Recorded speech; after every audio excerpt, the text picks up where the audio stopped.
The Regional Youth Group Prayer.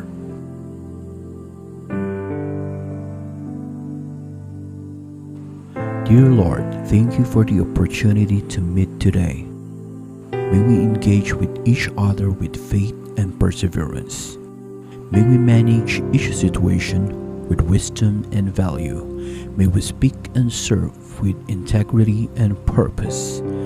We have come, O Lord, Holy Spirit.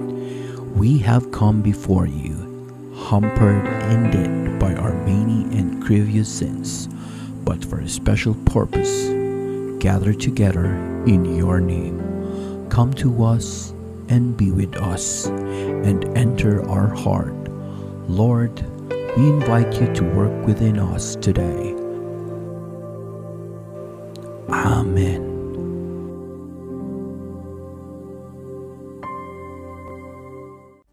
Hi, I'm Marky Hora. Team bahay ka rin ba katulad ko?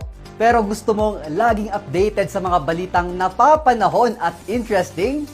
From the comfort of your own home, maaari ka nang maging informed.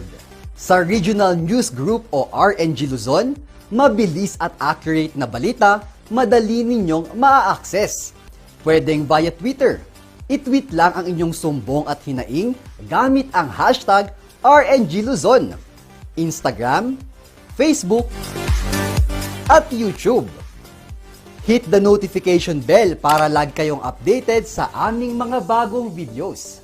Like, follow, and subscribe ang social media accounts ng RNG Luzon.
Hey guys! Grasya po ito. Lagi ka bang on the go at hanap mo ay balitang sigurado, totoo at walang tinatago?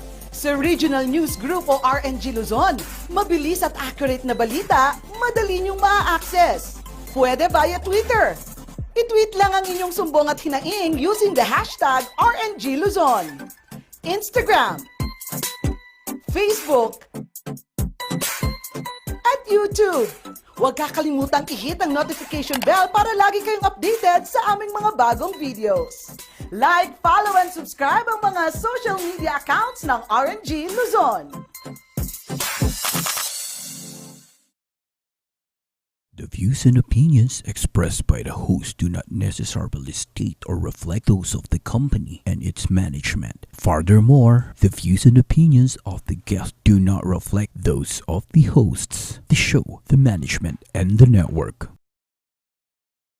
Naimbag nga aldaw yumanan kakailyan, welcome to another episode of Talk Time.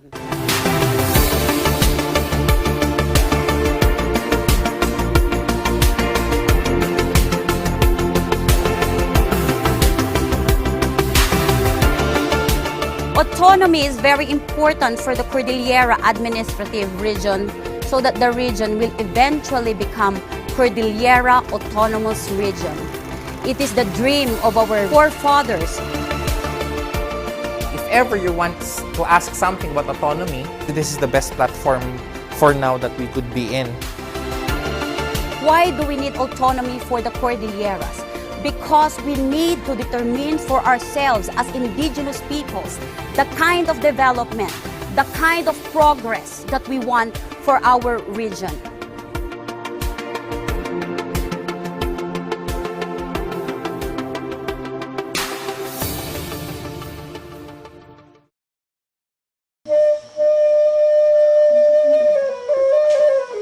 Tatangaal daw aduti pagsasauan tayo maipanggap iti autonomiya. Specifically, how do we achieve autonomy? During the culmination activity of the Gong Festival, I happened to stumble with a renowned artist, no other than Kidlat Tahimik. He will be sharing with us his thoughts about autonomy and other distinguished personalities in the Cordillera, Sir Greg Taag, the president of the Cordillera Connection. So he will be talking about the roadmap towards autonomy as designed by Regional Development Council. So this is the body that helps in forwarding our clamor for autonomy in the Cordilleras. And we also have interviewed a seasoned social science teacher in the person of June Tanli Anongos. So hope you will stay with us. We will be right back.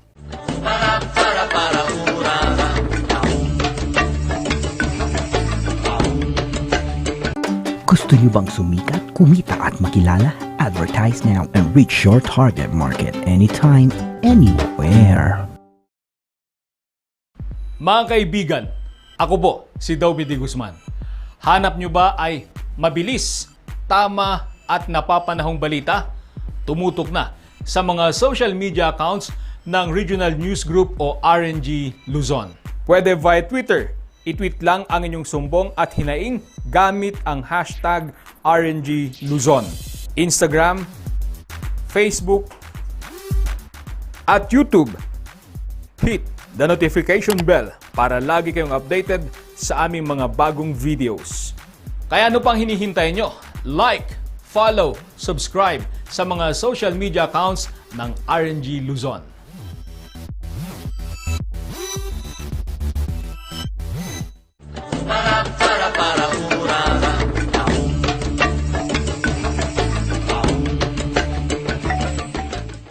National renowned artist. Ano ang masasabi ninyo tungkol sa struggle for autonomy or self-determination dito sa Cordillera?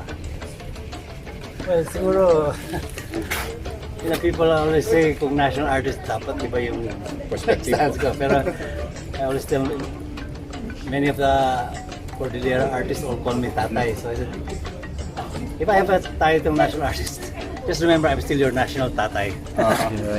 Ayun, wala nung long ago, nakikita ko na our political system, which is usually centered on Imperial Manila, does not allow the local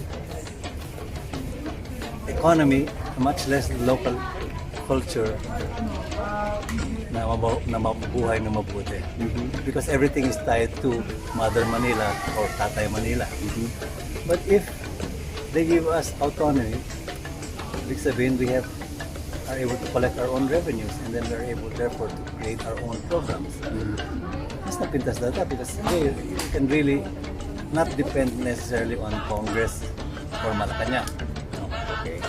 Now, I think at the heart of autonomy is not just having some political structure na, sige, you're already collecting your own funds and you can decide on what roads you want to build or what buildings you want. Pero I think if hindi kasama yon with a strong cultural awareness, we might just be copying progress as they're doing it in Manila. So, and Manila is copying America. So everything is just copying yung international model created by the colonialists. But if you go back to what our forefathers did, hasta the kalaman the old people was such a rich trove of even ecological understanding. Let me give an example sa Ifugao, no? Well, they call it Muyong sometimes, pero where I am in Hapao is the Pinugo.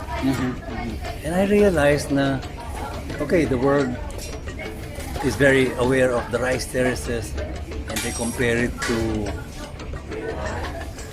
the pyramids of Egypt and the Great Wall of China. Pero iba yung rice terraces kasi it's a living international tangible heritage. It's yung pyramids of Egypt and the Great Wall of China are dead monuments. Whereas the rice terraces are still planted every year and they're harvested every year, and it sustains a life cycle for the people of Ifugao. So what you are saying then, sir, is hindi lang political or say organizational devolution by Imperial Manila, kundi pag-recognize talaga ng pagka-indigenous peoples ng Cordillera. Kung ano man yung mga parte o aspeto ng autonomy sa kultura, sa governance, how we manage our economic way of life and so on, ibigay ng national government. Hindi nakatali lahat sa Manila or subject to national laws. Yeah. Parang i-devolve nila sa atin how to determine the destiny of the Cordillera. So that's supposed to be the purpose ng autonomy law. Pero what I'm saying is that mas lalakas ang autonomy, ang practice ng ito, kung talagang nais sa loob ng mga Cordillera. Ayun.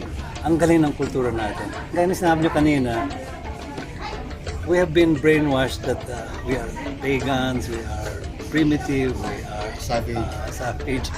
Ito yung mga colonial words, and so even many generations came to believe that. Kaya kababay nga agwano, kababay nga ritual. A lot of young people nahihiya sila sa kultura natin. But if you just bring back an awareness na hindi ito gaya na sinabi nila, na yung kaalaman ni Lolo at ni Lola ay cool rin. It's really magaling rin ang kaalaman nila. Then I think more of the young people will, it's an internal energy. Pagka bumalik na ulit yan, then all your structures, whether they're political or financial or economic structures that come from Manila in the format of autonomy, formally, pero kung nanggaling yung nabuhay ulit yung internal energy ng mga Cordillera, I think autonomy will have a much deeper meaning. So meaning internalized dapat. Malaman ng tao na I am an indigenous people, I am a Cordilleran, and I'm proud of it. I'm very proud, I can deliver, I can do the way of life of a Cordilleran. Hindi yung subject to national laws, subject to colonizers concept, ganun. So dapat mabuo yung kaalaman ng isang tao na siya ay Cordilleran, siya ay IP o indigenous people. Pagka buong-buo yung paniwala mo sa kultura mo, you're a better citizen, you're a stronger citizen. Lahat ng gagawin mo talagang it will manifold itself 100 times better than just, sige, I'll follow the law, but kababay nga agwano, or you know, if you have that attitude, it's like an individual with an inferiority complex. Kailangan ma-overcome lang yan. If we neutralize that colonial shame, yung dala ng mga dayuhan, yung kababain, if we just neutralize that, you will see the young people will start looking for the stories and mga alamat at mga rituals at mga sayaw ng mga elders, and they will then practice it with pride. Okay, considering na kailangan na may organic act na ipasa ang Kongreso at saka Senado and to be signed by the President, ano pong masasabi ninyo sa mga congressmen natin and senators? What can you tell them para magawa na yung organic act? And maybe later will be sa mga tao, ano po yung masosolicit natin sa mga Cordillerans para maipasa na sana o maayos yung organic act? Well, Sa politicians muna tayo. I think the politicians are part of the formal structure, yung mga institutions na we picked up from colonial times. But it's part of our life, so we have to live with it. So sila ang gumagawa ng organic law. Unfortunately, sometimes the organic law has not been made in the real spirit of true autonomy kasi kuminsan may maraming vested interests outside. So it's always parang a tokenism. Sige, mayroon na kayong, happy na kayo, dapat may autonomy. But true autonomy will really say, okay, we respect yung kaalaman nyo, yung mga kaalaman ng lola-lola nyo, and you can combine it with the realities of modern politics. And then, yun, the region will already automatically sustain itself both economically and socially. Pero ang magbibigay ng lakas doon is the deep belief, wow, we have a God-given culture. We can rely on Kabunyan's wisdom to bring us all forward, and we don't have to depend on any outside structures. So ano po masasabi ninyo sa mga Cordillerans? Are they going to do something o maghihintay na lang ng ipapasa ng Kongreso na Organic Act? Or do you want to solicit their active participation in charting the destiny for an autonomous region? Okay, siguro formality na lang yung bibigay ng Congress, but kung nag-uumpisa anyway sa kalooban natin, and if more, yung mga kabataan lalo na, yung mga kabataan malakas ang paniniwala sa kaalaman ng lolo at lola natin, I think pwede na lang sumunod yung formal. Parang formality na lang po yung gagawin ng Kongreso. Pero I think may revival. I can feel it sa mga kabataan. They're really curious now. I think they're really saying, kung mga magulang ko at lolo ko medyo nahiya sila dahil na-brainwash sila ng mga Western education.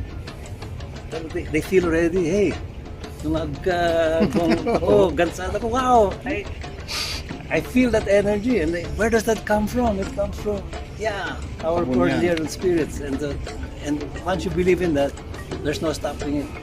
Okay. Thank you very much. Mabuhay ang katutubo. Sugod mga kapatid na Cordillera. Okay.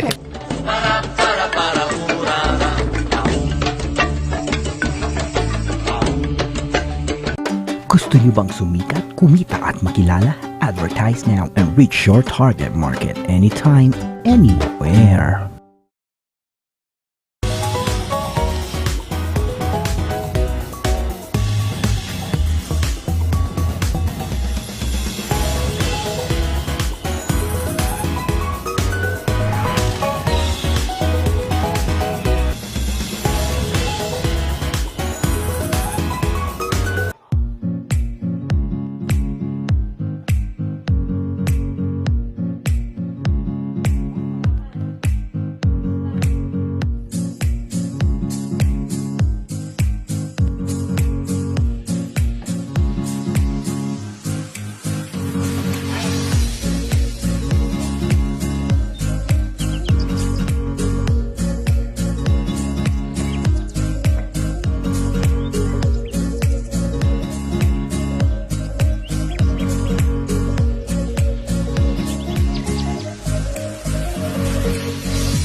One of the very important sectors that plays a vital role in educating the public about autonomy would be our social sciences teachers. Today, I have with me a friend, and I know he used to be an active student that promotes, I would say, liberal ideas and carry that over in the classroom. I have here Professor Stanley Anungos of Benguet State University, who's currently teaching social sciences subjects. And I want to know from him how he's responding to this campaign about autonomy. Sir. Yeah. Good day to you, Maria. It's nice to be part of your program. And it's nice to talk about autonomy once more.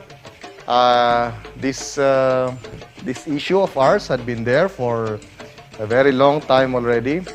And yes, the issue of autonomy is part and parcel of social sciences discussions, no? In my case, in our case, it has always been part of my discussion of Philippine history, especially when we reach that part on local history, because we integrate local history in the study of Philippine history. And an important part of that is, of course, the issue of autonomy.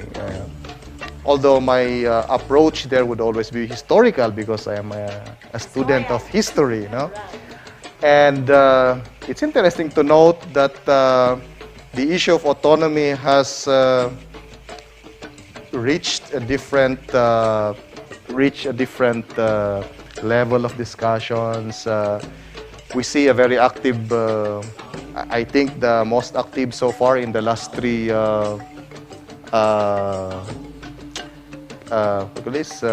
attempts, no, at autonomy. We see a lot of people getting involved, and we wanted students to be part of that as well, to be at least conscious and be aware of that, because, you know, they will be part of the population who shall decide on this. Also, it's a sad observation that the issue of autonomy has also somehow caused some contests, rivalries among groups in the Cordillera. That's both good and bad, of course. Good because now we are talking about it as a bigger population. Bad because it's dividing us in a way instead of uniting us. Yeah. So I think that's one of the things that we have to pay attention. That the dream of autonomy should be more uniting than dividing. I think one of the root causes of the debate is who started it. You know, how did it all start? And some would claim to be the group that started it. Some would contest it. But I think it doesn't matter anymore. No, what's important is we have embraced it. We have embraced autonomy. And somehow we feel that there is a need, because of our historical experiences, there is a need in the Cordillera to try an autonomous status. But as I always say, that would depend on yes, and the bill, the organic the bill that they should pass in Congress. I mean, we might like autonomy as it is, as a concept. We like autonomy because autonomy promises us some sense of political autonomy. Autonomy promises us some element of control over our resources, perhaps the use and promotion of functional cultural practices. Autonomy promises us everything good, I guess.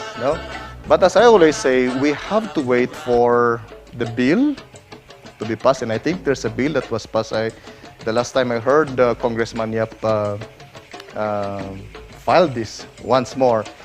And that is what we have to read, that is what we have to check and read if that bill would actually capture what we desire as an autonomous region. What do you desire, sir, as an autonomous region? What is your picture of an autonomous region, supposedly, to make it different from what we have now, the administrative region? I hope, for example, one of the things that I see possible in an autonomy is how we could really assert control of natural resources. You know? In a lot of cases in the past and even in the recent cases, some projects just started in the region without FPIC and consultation like those. I am hoping that if ever this bill on autonomy would work, it would look at that and strengthen that kind of yung aspect of that kind of autonomy, that we should really be in control of the natural resources. It should be clearly stated in the provision. Yeah. O, kasi kung minsan meron tayong di ba, tinatago yung real meaning ng isang provision. Exactly. Yeah, and that's where leaders are important here. Yeah. Because it may also be in the law, but you know, it's still in the end, it's still up to whoever will be elected as our leaders in an autonomous setup, no? Whether they would really stand by the ideals of whatever comes out of the bill or the law, no, on autonomy. No? So yun ang mahalagang tignan din doon. No? Perhaps on the cultural part,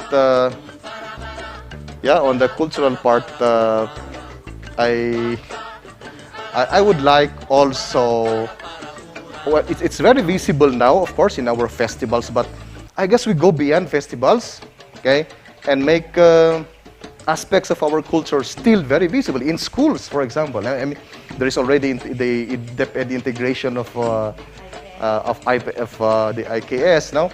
I wish that it goes beyond DepEd, it goes to CHED, for example. No, I hope that autonomy would support that kind of direction. Okay, so it's not just in the festivals, but you know, we imbibe it as a people, not just in cultural festivals, but in schools. It's very important that the schools would take that cause, no, and advocacy, no, and, cultural support, no, promotion. Okay, Sir Stanley, parang I feel like going back to the classroom again, no? If your teacher is as critical as Sir Stanley here, I'm sure you're learning a lot. So he pointed out two things here.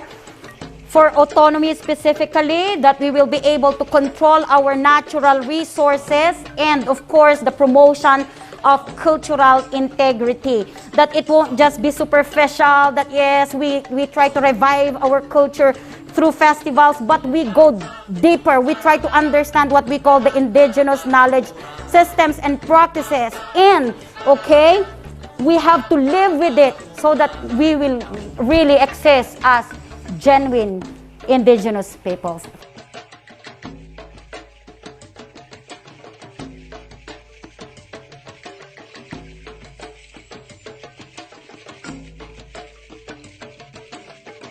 Totoo at walang tinatago? Sa Regional News Group o RNG Luzon, mabilis at accurate na balita, madali niyong ma-access. Pwede via Twitter. I-tweet lang ang inyong sumbong at hinaing using the hashtag RNG Luzon. Instagram, Facebook, at YouTube. Huwag kakalimutang i-hit ang notification bell para lagi kayong updated sa aming mga bagong videos. Like, follow, and subscribe ang mga social media accounts ng RNG Luzon. Gusto niyo bang sumikat, kumita at makilala? Advertise now and reach your target market anytime, anywhere.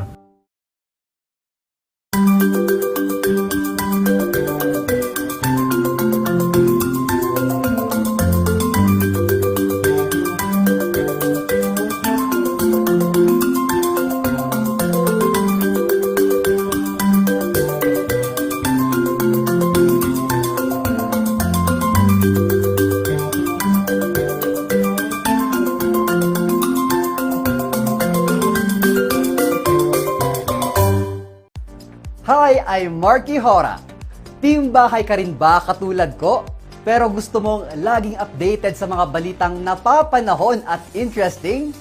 From the comfort of your own home, maaari ka nang maging informed. Sa Regional News Group o RNG Luzon, mabilis at accurate na balita, madali ninyong maa-access. Pwedeng via Twitter. I-tweet lang ang inyong sumbong at hinaing gamit ang hashtag RNG Luzon, Instagram, Facebook, at YouTube. Hit the notification bell para lag kayong updated sa aming mga bagong videos. Like, follow, and subscribe ang social media accounts ng RNG Luzon.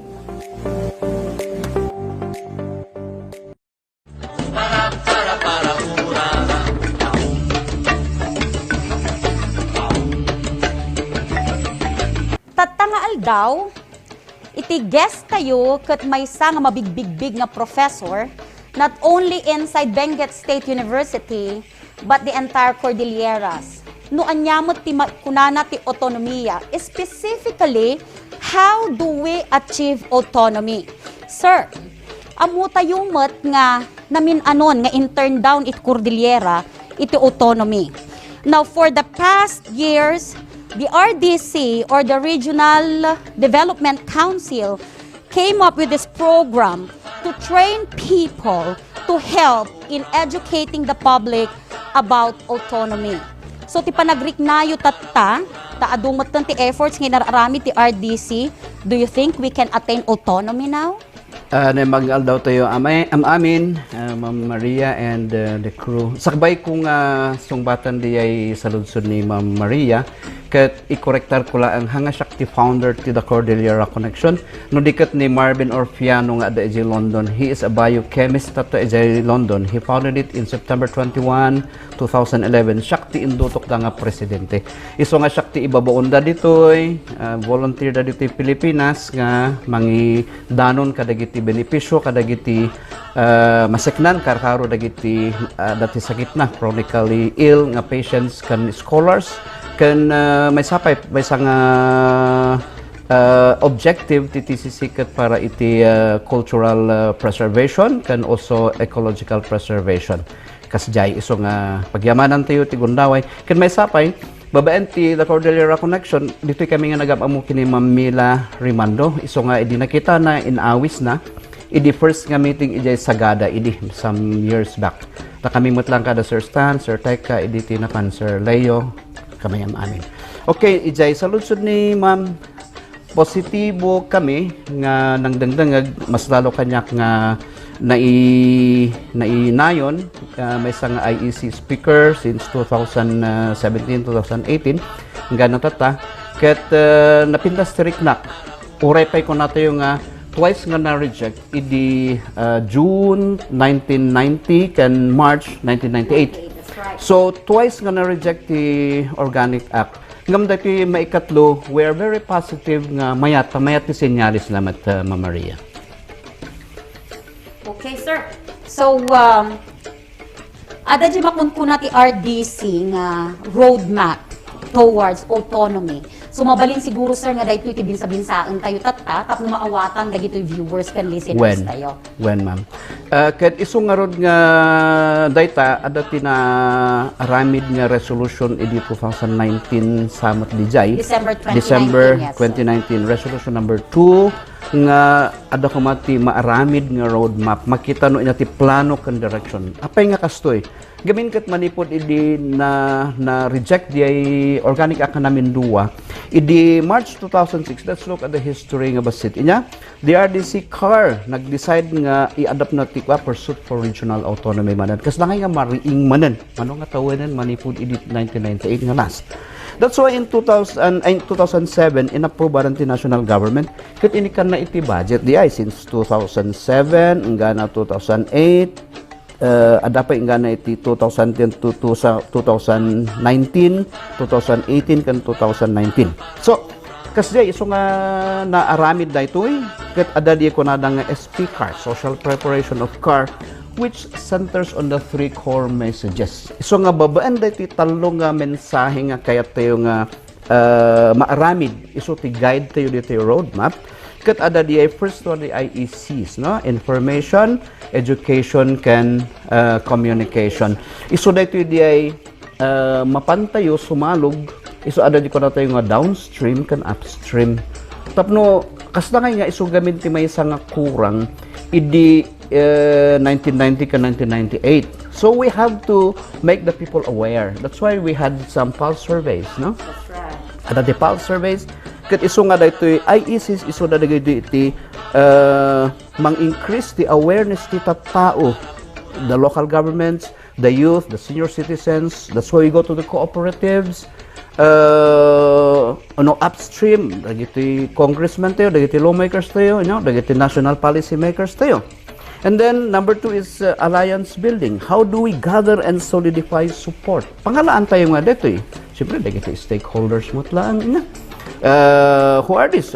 We can also ask the CSOs, the civil society organizations, no? The line agencies, no? The youth sector, the school, of course, the local government and the national government. And then we have also, number 3 is capacity building. How do we enable, no?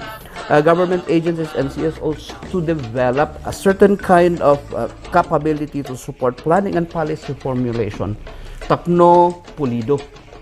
Iso nga dito roadmap nga dito mano nga tawan nga nakikita dito kasi da makita tayo iti pagturongan tayo ada iti direction. Iso nga dito na isentro iti taldo nga kasi ada makikita nga maikapat. Ada ij notes tayo kat ada ti maikapat nga kasi nga maysa kat kuna na project management. Nga di project management, monitoring and evaluation. So ada tinalpas tayo nga naduman, nalpas tayo di mga IECs, madama di kay alliance building activities and capability, and then we are coming up with project management which now monitors noon niya di nalpaskan, siguro i-evaluate na noon niya pa itilaskan nga maaramin. Okay. Sir, agsublita yuman ijanay downstream, upstream initiatives.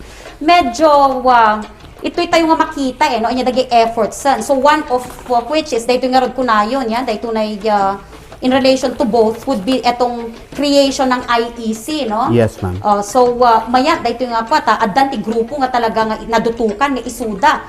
So yes. From the educational sector, the representatives like in your case you're from the academe. So, syempre, sa balimot, the way you train, no dagiti iti-train mo lang in the academe, di ba? Sa balimot, no dagi, apan ag-train ka dagi dyan ay farmers, kasi dyan, no? Sa bali dagi approach.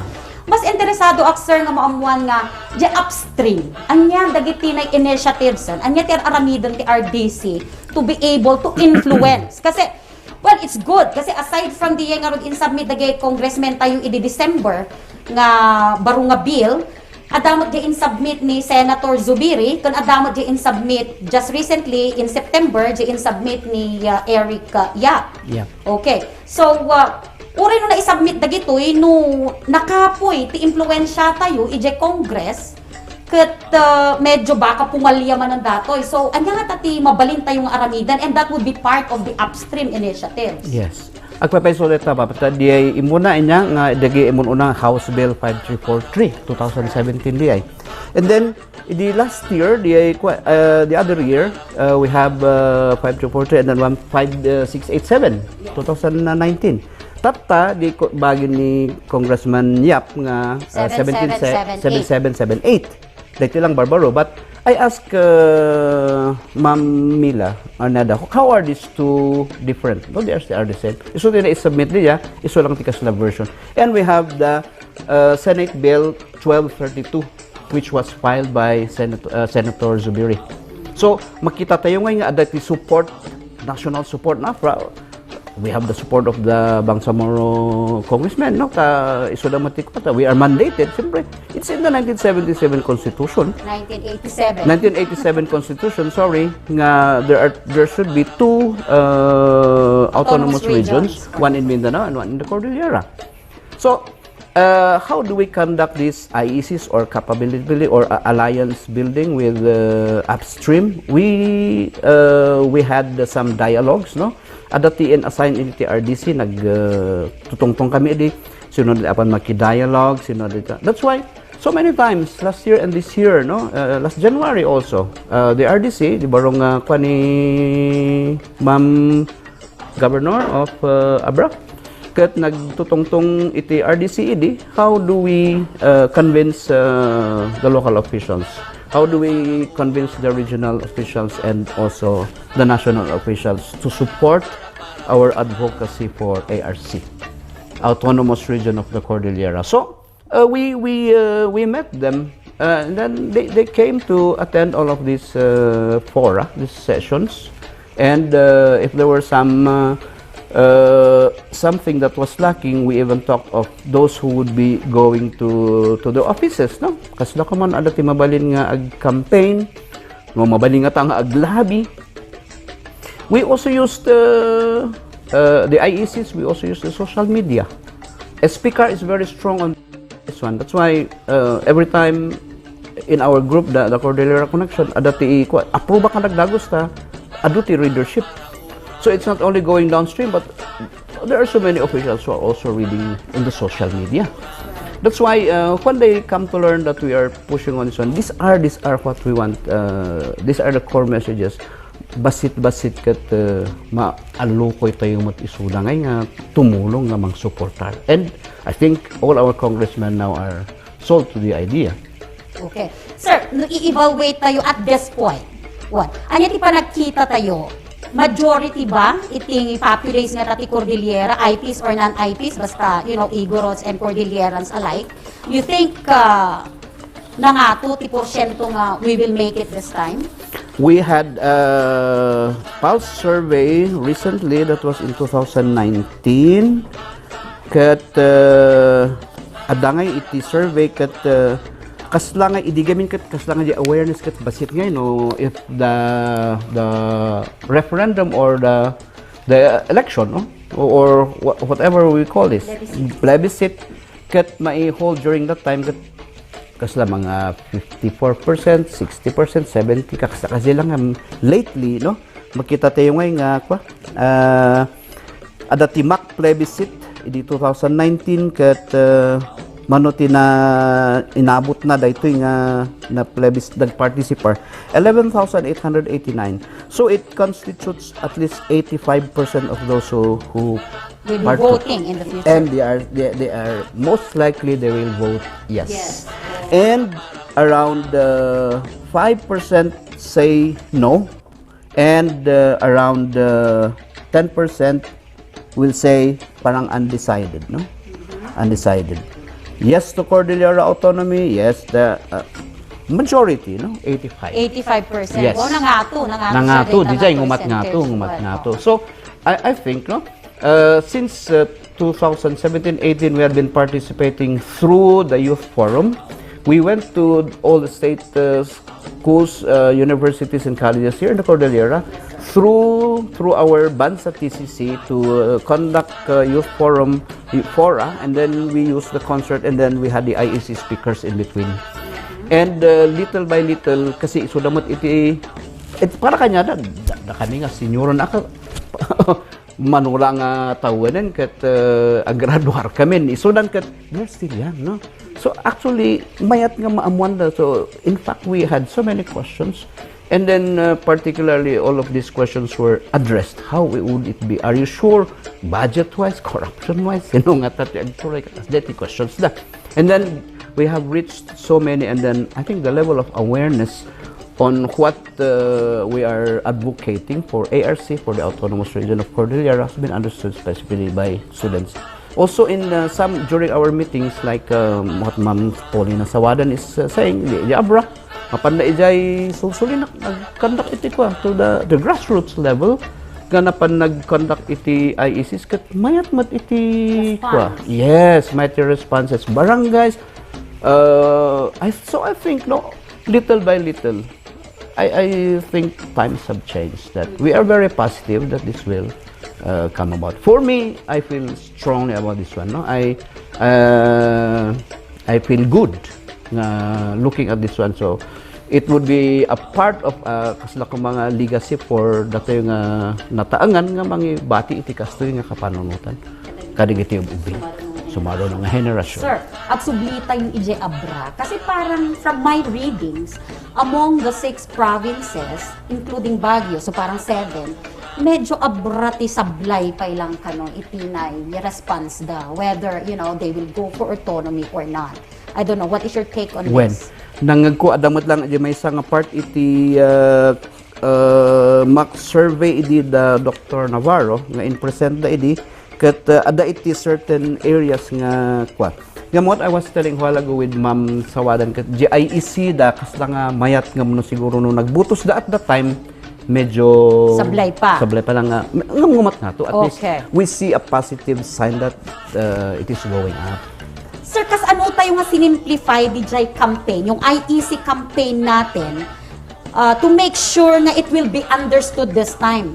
Kasi as far as I know, idi 1990 si kami iti university students. Well, agad-adal kami, ada kami just school. Haan unang isunang integrated iti discussions may iti social sciences subject. So, I came to learn about it sa labas actually. Yes. So, do we have like programs like this? Because we have naman na indigenous people's education. So, do we integrate? Do we have like a specific module that we also use in the schools, especially for senior students probably and university students, because these are part of the voting population?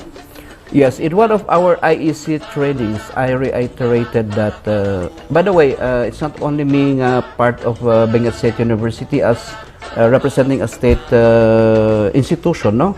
But there are some from IPSU, Kalinga State, Apayao State, MPSB, and we reiterated that we in the state colleges and universities go for let's say a stronger CHED directive for us to incorporate these ones in our social science subjects. In fact, here in BSU, Sir Stan is teaching indigenous culture, no?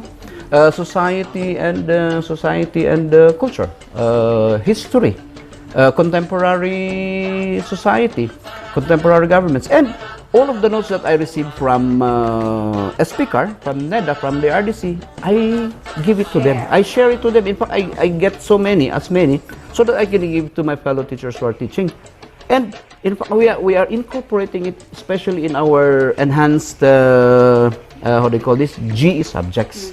Because we have the K-12, no? Marami sa mga subjects ng social sciences, 4 ang bumaba sa senior high. And just the same, no, we had some notes, we had some books that we have written for senior high na we incorporated some concepts, but basically sa kolehiyo, no, sa college, we have in our syllabi. So, what's the take of the students when you discuss about autonomy?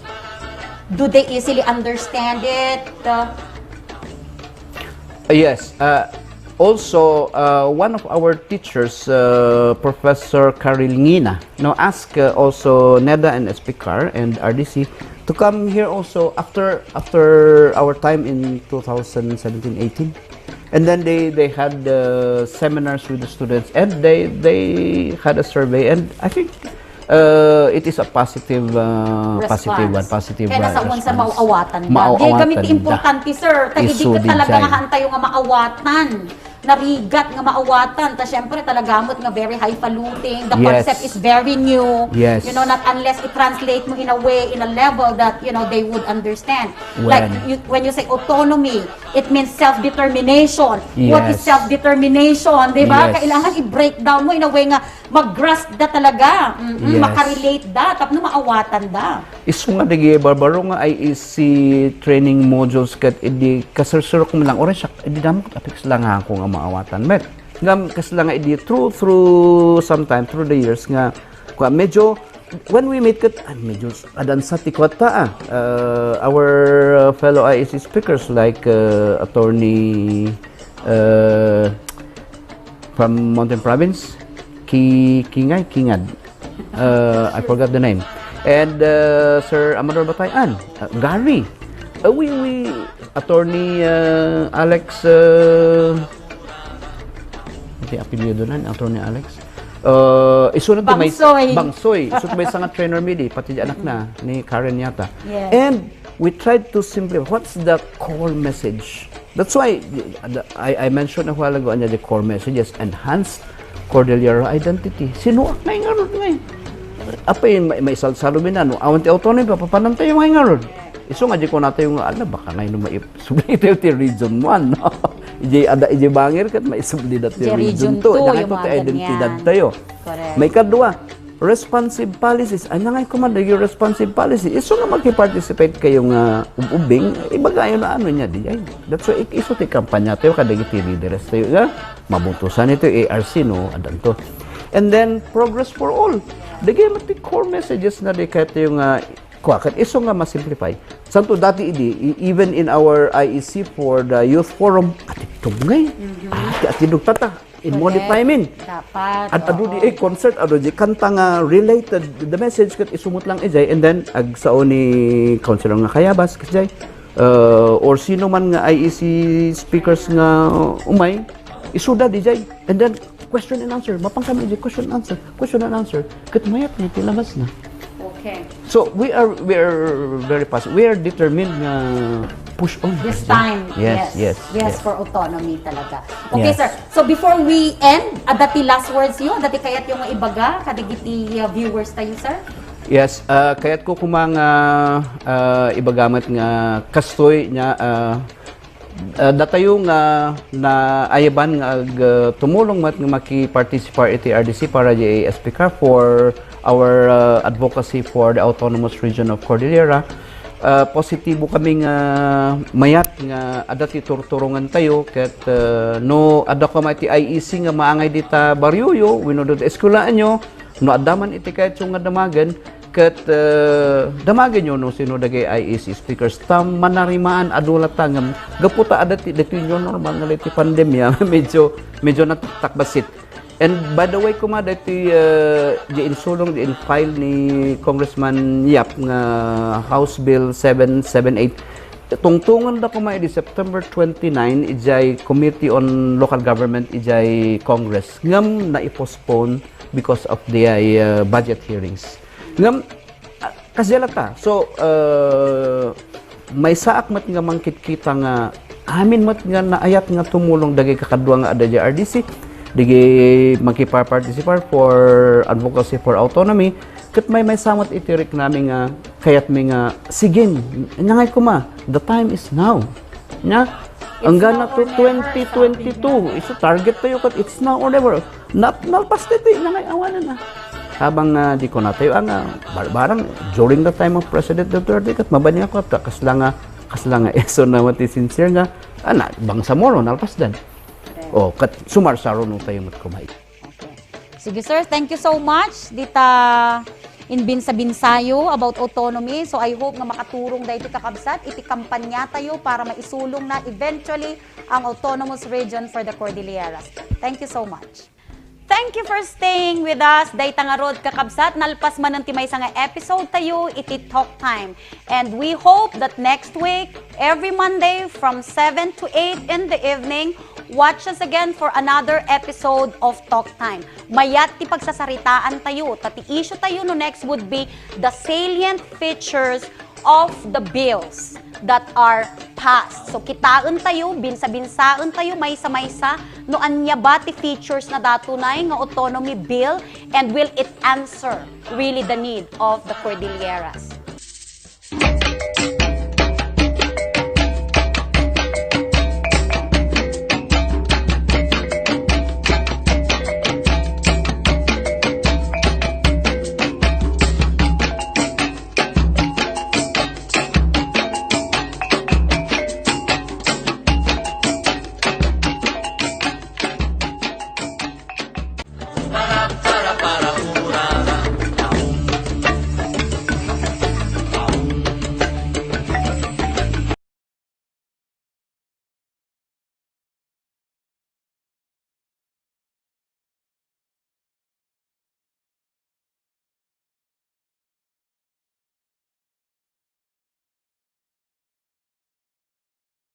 Cradled by majestic mountains, blessed with nature's flowing fountains,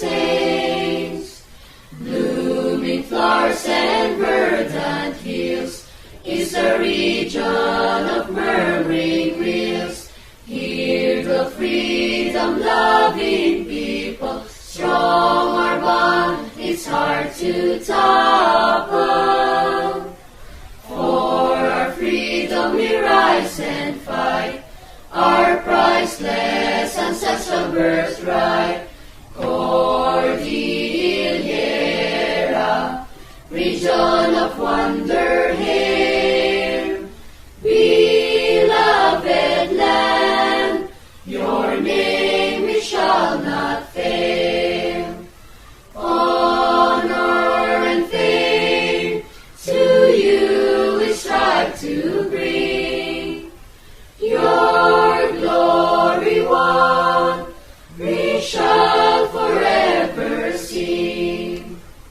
Neath the sky the rains may gather, angry clouds may crazily wander, but the sun shines forever fair as we climb up the golden stairs.